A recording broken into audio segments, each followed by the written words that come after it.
So I wanted to just share some thoughts on a document that was published by the Policy Exchange 2 days ago. If you're not familiar with the Policy Exchange, they are one of these right-wing think tanks who claim to be a charity, claim to be non-partisan, centre, non-biased. They're just working for the good of the country, guys. They're just a charity, just all heart. So they are. Anyway, they were set up years ago, I think originally by Michael Gove. If it wasn't set up by Michael Gove, then he's had some sort of seniority, like some role in it.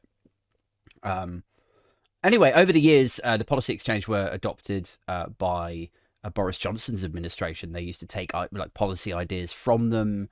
And supposedly all of these policy ideas are rooted in analysis and research, and like this is how democracy works or doesn't work in the UK. Is you will have a think tank like this.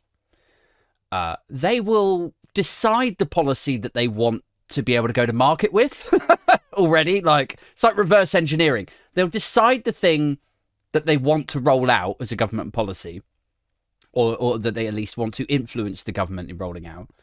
And then they'll go away and they'll get some research and stats and figures to sort of kind of back it up.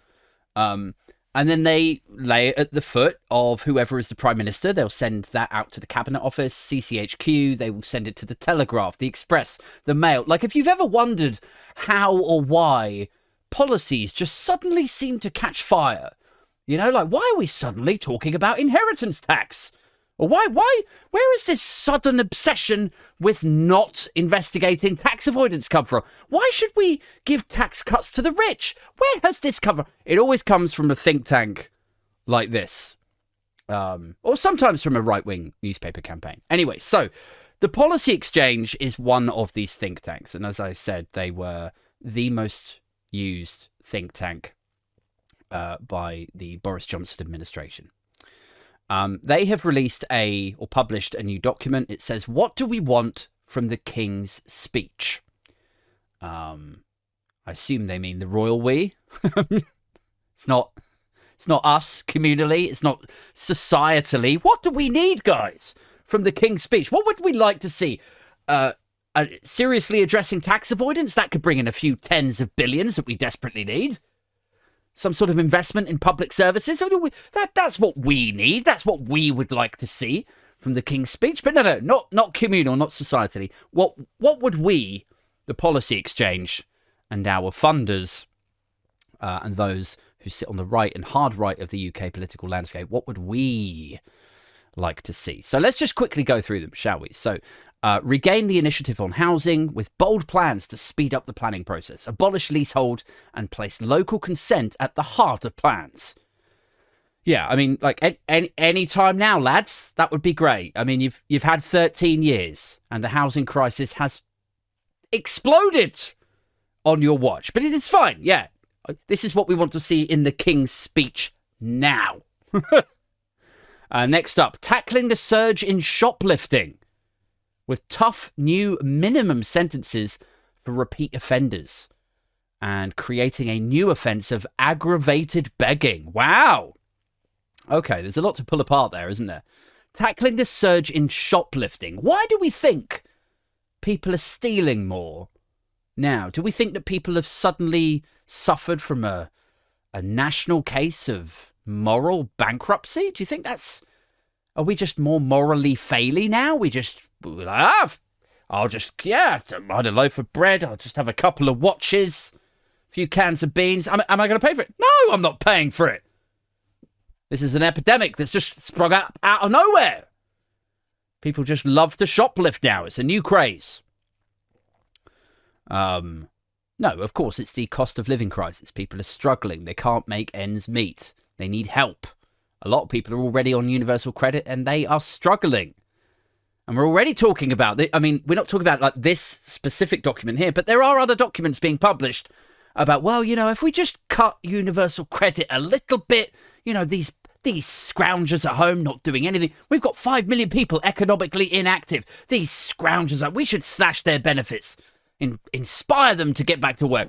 Like they're not already in work. So many people on universal credit are already in work. They just don't earn enough. So they have to, and you're talking about slashing that away. They can't earn enough. They can't earn more. You're talking about slashing it away. And then lo and behold, people are shoplifting more to be able to feed their families. So we're going to tackle that, apparently. We're going to tackle the surge in shoplifting. We're not going to fix the root cause. We're just going to tackle it. Okay. And then there's going to be tough new minimum sentences for repeat offenders. Where are you going to put them? Where are we going to jail these repeat offenders? There's no room in the prisons. And even the prisons that are there that might have room in are crumbling from crumbly concrete, the same as the ones that you see in the schools. So I don't know where you're going to put... Maybe see if there's any room on the Bibby Stockholm, lads. And they're going to create a new offence of aggravated begging. I mean, what even is that? What is aggravated begging? Is that like where things get so bad, people are so broke, you slash their benefits, their taxes are at an all-time high, bills are soaring, inflation's still way too high, they're so broke, they can't afford to feed their families. And so they're like, yeah, can I get some help, please, here? No, just be gone. Right, I know, but my kids are starving. And, you keep saying we're like sixth biggest economy in the world? Is it like, could we just get a little bit? No, I said no. No means no. Right, okay. I mean, it would just be really, really, really, really, really nice if you could just help me. Just this one. Is that aggravated begging?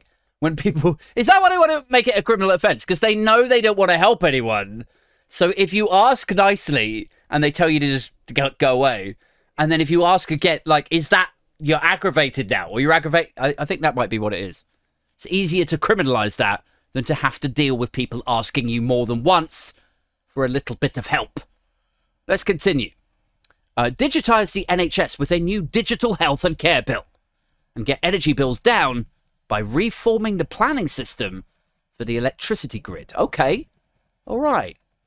Interesting. Might be easier, cheaper, and better for the UK and the environment in the long run if we just invested in renewables. What is this coming out in hives allergic reaction to just employing solar and nuclear and wind?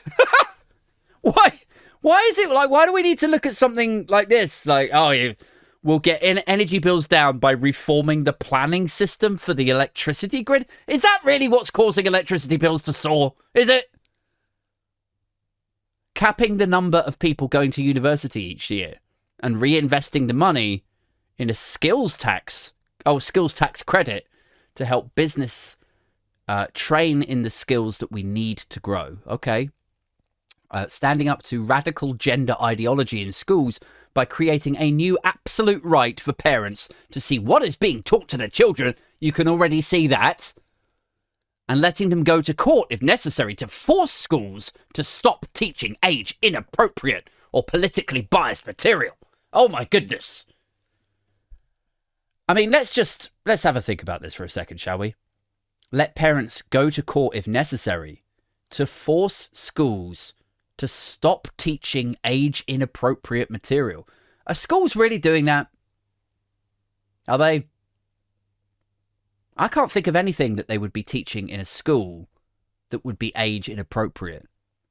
The only thing I can think of is like sex education. And I know that a lot is made in America of the Republican Party moving more and more aggressively towards a sort of cleric, like churchy, gaudy, MAGA kind of setup, you know? A lot of people call the Republican Party now like the American Taliban because they're trying to sort of restrict women's rights and getting very conservative Christian about some matters. But I don't think we're there yet here, are we? And that's the only thing I can think of that they might be referring to when they talk about age inappropriate material at school. And then we get onto that politically biased material. Are teachers really teaching politically biased material, are they? I mean, this sort of goes to the crux of populism, I think. Really gets to the crux of it, because it's like populism deals in fantasy, doesn't it? Rainbows, unicorns, teddy bears. Oh, you could have everything if you just vote for me. oh, don't listen to that guy. He's just, what's the word? It escapes me now.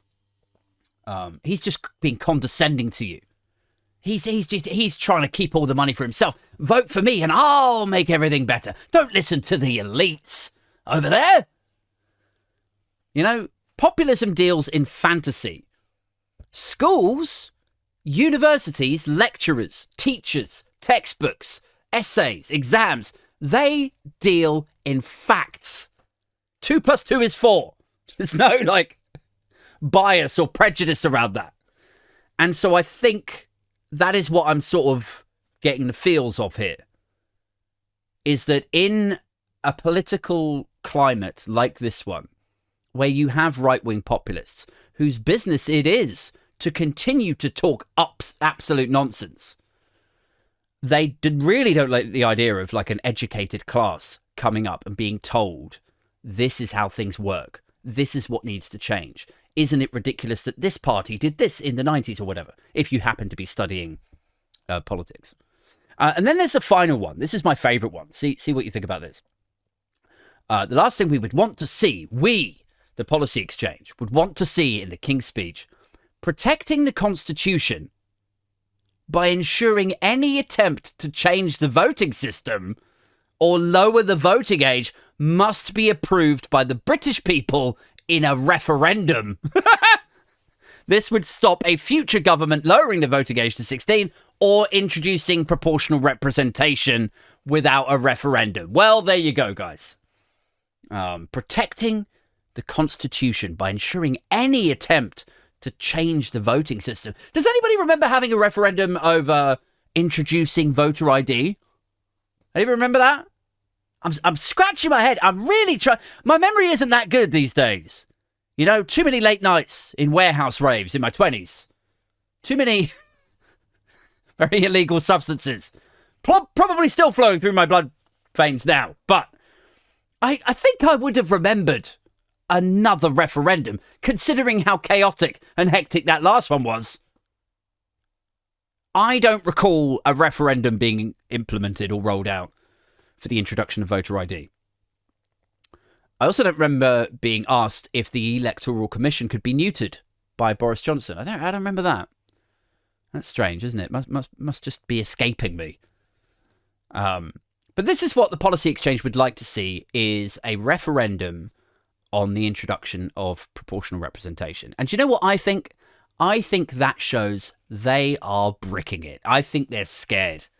I think they know that if you implemented proportional representation within the UK, like they have in so many other countries, you know, it's just us and Belarus that still use first past the post, that still disregard hundreds of thousands, if not millions of votes, where we're like, oh, 40% voted Tory here.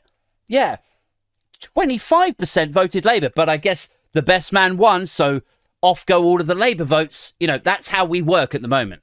All of the other countries in the European Union do not.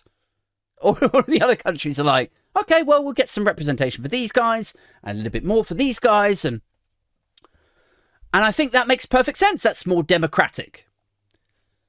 And unfortunately for the Policy Exchange and the Conservative Party, that would effectively lock them out of power. They would have a dwindling influence. And do you know why? Because of the same reason that we're also passionate about tactical voting. Because once you solve the problem of vote splitting on the left, once you solve this issue, like we're going to see in these by-elections today, where you have a progressive vote, people who consistently vote for parties that adopt progressive policies, progressive sensibilities. Once you take that chunk of people and you split it, and half of them vote Labour and half of them vote Lib Dem, and then a little chunk of them vote Greens and so on. But once they're all split and then the Tories just inch it and just get back in, that's what we see on a national scale every election. Once you solve that issue and make all of these people's votes actually count, and they have the influence there where we can go, all right, yeah, nice one, Conservatives, but actually none of us lot agree with that and we're sort of the majority. Once you solve that, the Conservatives are basically shut out of power for possibly generations. It sounds utopian. I don't want to be accused of being a populist, But that is actually the reality of what we could achieve if we adopted PR. And I think that scares them. I can't even think of the right metaphor to articulate how that much that must scare them. But I think that is why that is in there, and that is why it is literally the last bullet point, because they want you to come away with that. Do I think this is going to get rolled out in the next Sunak King's speech? It'd be really, really interesting if it does.